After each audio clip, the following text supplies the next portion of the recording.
Welcome to the first of my tutorials for the Battlefield Builder and Rules Editor built into Battlefield Portal. Before I begin, before we get into the tutorial, I just want to mention a couple of things. The first thing is this video is quite long, and that is because we will go through the whole process from beginning to end, including setting up all of the options through the builder part of the portal and moving on to making some edits using the rule editor. If really what you're interested in is the commands for the rules editor and how the rules editor works, I've split this video up into two parts. The second part will be looking at the specific rules you need to set up the one in the chamber game mode. And if you're more interested in how the rules editor works, some of the different commands, some smaller features that you might want to build into your custom game modes, not necessarily deep complicated rules, then I will have some tutorials for that coming. For example, let's say you want to place some custom text on the screen in the middle of your game, we can look at that, and we can look at all sorts of different things. However, I'm a big fan of learning while doing. So if you follow this video from beginning to end, you'll see the whole process of building an entire game mode all of your own, and if you complete it, you will have built one in the chamber game mode. My friends call it the golden gun game mode, if anybody remembers GoldenEye, and you will have that experience that you're able to share with others. As always, if you like the video, I would really appreciate a subscription and a like, and well, let's move on to the tutorial. Thanks very much.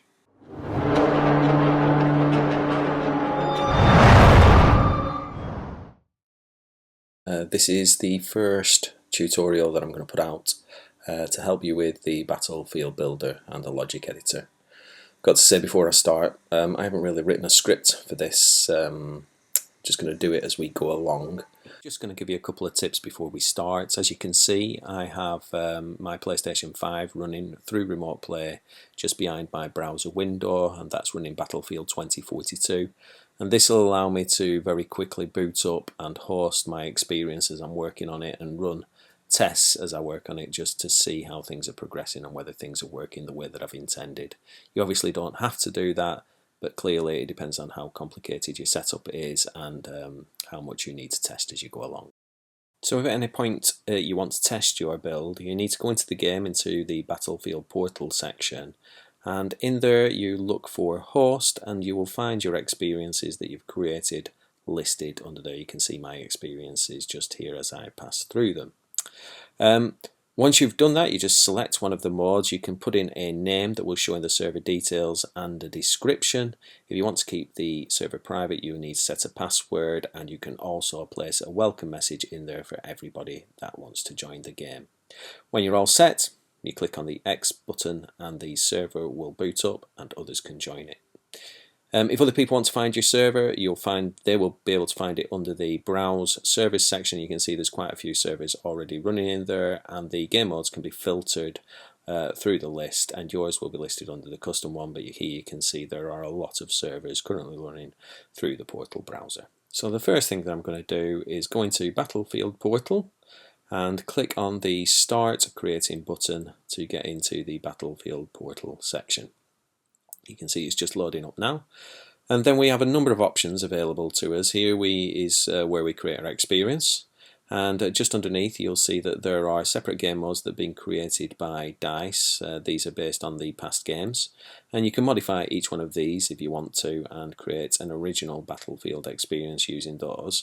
Further down you'll see any of the experiences that you have created, and you can see these are some of the custom modes that I have created, and you can also see that there are options for other game modes. These are existing game modes created by DICE, and you can also modify those and make changes to them to create your own experience. So today we're going to be creating a one in the chamber experience, and you can see this is one that I have done earlier, and this is a 16-player game mode, and you can see if you want to share it with friends, when you click on the share code or show code option, you can see the code. All you've got to do is provide that to other players, and they can put that into the Battlefield Portal and play it to their heart's content. Under the I, when you click there, you'll see a description, and this is the description that you have placed in your experience, in your modify experience. And you can see here we've got a simple version of the classic one in the chamber game mode. All weapons deliver instant kills, and each kill gains a bullet. So to start off with, we do have the option of creating something new using this button at the top, and that is where we are going to begin. So here we are in the server setup screen, the start screen for Battlefield Builder, and as you can see there's quite a lot of options on the left hand side. In actual fact, if you're just interested in setting up your own server and not really interested in setting up any custom logic using the logic editor, it's actually really quite simple to set up servers. You just need to go through all of the options and set them to whatever it is that you want. If in the interest of keeping this video as short as possible, I will be going through all of the different options, but I will be only touching on each one of them very briefly. If you have any questions, if you want to know more about any of the particular options and its effect on the game, feel free to post something in the comments and I'll go through it, and I will at some point later on do a separate video again looking at all of these server options individually. So here we are, and clearly the first thing that we need to do is choose a game mode, and you can see all the game modes listed below.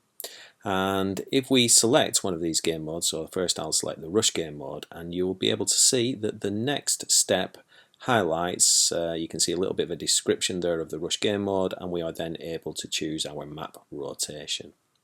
When we click on the map rotation option, you'll be able to choose from the sets of available maps for that game mode, and you can see that here we have 6 maps available. These are from the classic game modes. None of the Battlefield 2042 maps are available for the rush game mode. I suspect that that's just because they aren't set up for that particular mode. So I'm just going to go back to the game mode, and you can see that if we select Conquest and click on map rotation, that we have the full range of maps to choose from. And if we want to add a map to the map rotation, we can just drag it or click on the plus button to add it to the rotation, and we can obviously just remove it in a similar way.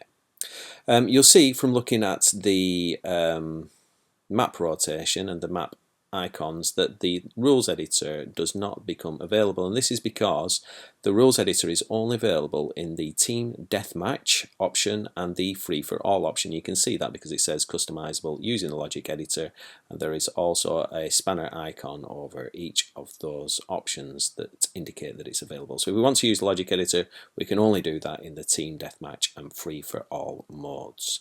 So for our one in chamber game mode, we're going to use the free for all option. We could do it as team deathmatch if we wanted to, but in this case, for our setup for this experience that we're creating, we're just going to use the free for all option. So the next step is going to be to choose the map rotation, and here we can see the full selection of maps, and we are going to add the Battlefield 2042 maps. You can see that they're using the small version of the maps, and we're just going to add each of these maps from Battlefield 2042 in some kind of random rotation. You can see now they've all been added to the right hand side, and you can see now that we've added the maps and the game mode that all of the other options are available to us, including, as you can see at the bottom, the rules editor is now available as well. And we can select that, and you can see that we can now add the options from there. So we'll just go back to the beginning again. We've got our map rotation set and our game mode set, and now it's time to move on to the specific game details. So here we are now in the game mode details, and you can see you can set the maximum number of human players, and we're going to reduce this down to 16 for this game mode. Could be frustrating if we have a lot of human players in there, especially if shots are coming from all directions, but of course you can increase that. For the squad spawn type, we're going to disable that because it's every man for himself, so there are no squads in this game mode, so there's no need to have that enabled, and we're going to reduce the per squad character limit down to 1. Because again there are no squads, but interestingly enough you can set the number of people in squads if you want to using that, and if you were using another game mode that might be interesting. So we're going to turn off friendly fire. Most of these are fine, but however we want to turn the global damage multiplier for this game mode up. We want to ensure that every hit delivers 100% damage and the person will be killed if they are hit by a bullet in this game mode. So we're going to turn the damage multiplier globally all the way up to the maximum. You can see that if you want to reduce the damage, you can do that just by setting this figure to a negative, but anything plus will multiply up the damage for all weapons and in all cases. We're going to turn extreme weather off because it doesn't make any sense in this particular game mode. Leave classic soldier weapon as it is, but we are going to disable stationary weapon end placements. That could be extraordinarily frustrating, especially given the one-shot kill. Headshot damage all the way up to the top again, and the same for body shot damage, because again we want to make sure that each kill happens instantly. You can leave aim assist on if you want to. Of course you can turn it off if you like, except this this next option drops on death, because we want to set the ammo through the logic editor. We're going to make sure that no ammo is dropped when the player dies, and we will deal with that through the custom logic editor, which of course makes sense. When the player spawns in initially, they only get one bullet, and they can only gain bullets when they make a kill. So we need to make sure that the ammo is added through the logic editor, and they only get one bullet every time they kill someone, rather than being able to pick up additional ammo packs off the ground. Now moving on to the soldier options. Man down type, because it's not a squad based game and because this is one shot one kill, we're going to set this to instant death. We want them to die immediately. They can respawn in very quickly.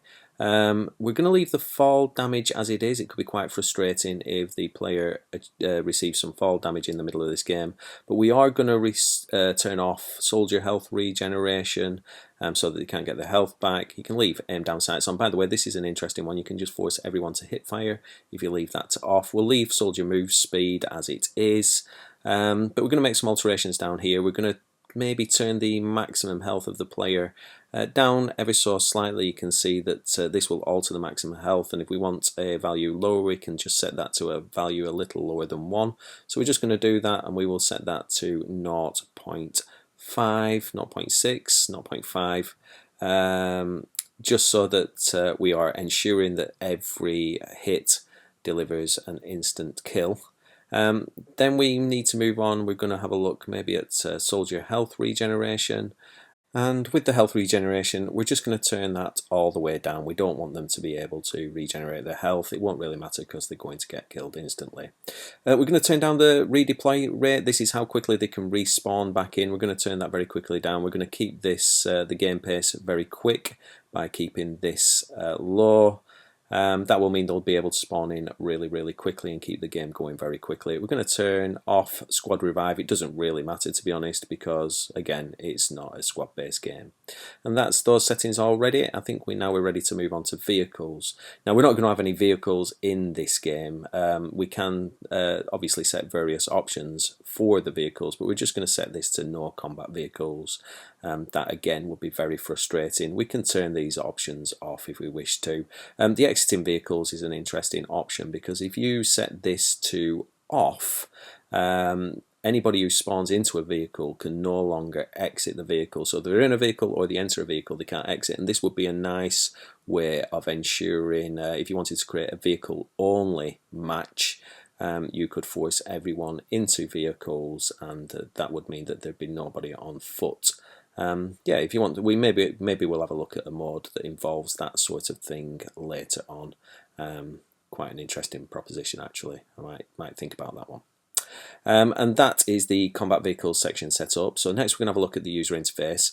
We're going to leave most of these ones on. I actually think all of these will be very useful to the player. It doesn't really make any difference if we have ally identification on, but the soldier weapon modification we are going to turn off. This gives them access to the plus menu, and in this game mode, as it's a golden gun mode, they really don't need access to that. We don't want them being able to modify their weapons. Now moving on to the AI section, and here we can alter the settings for the AI, and we can add AI soldiers if we want to. Now at the moment we've got this set to no AI. We're going to set the AI difficulty to beginner, but in the game mode that I'm setting up at the moment I don't really want any AI. If we want to alter the number of players, if we want a PvE, so player versus environment match, we can alter the number of AI players that are in there compared to the player count. And we can also alter the settings for the type of AI. Do we want to have it so that we just play against AI, and the AI sort of like in a co-op mode, or do we want to have it so that the AI is slowly replaced by human players when they join? So PvP will replace the AI with players, and player versus environments is if you want to set up a co-op mode with just your friends, and obviously then you can add more and more AI to the mode if you wish. Remembering that the number of players in total has to be no more than the number of players you set at the beginning. Just a word of warning about AI on this particular game mode: if you do enable them, they are extremely tricky to play against. In a normal game mode they wouldn't be too difficult, but in this game mode all they have to do is clip you with a bullet and you're going to die because of the way that we've set up the options. And I do advise playing this game mode against human players rather than AI, otherwise it's going to be very frustrating. Now just underneath this we can see the AI modifiers, and you can set all kinds of things up. You can actually set up the AI to be different to the human players, so you can enable and disable things. If you want to make the AI particularly weak, you can for example reduce their health and their damage. However, we're just going to sync them together for this game mode. It doesn't really matter, but clearly if you want to make alterations to that you can do, and you can see here we go, we can just reduce their damage, reduce their health regeneration, whatever we want to do. Same as actually for the human players, but this will be set for the AI players. So the next option we want to move on to now is the teams section.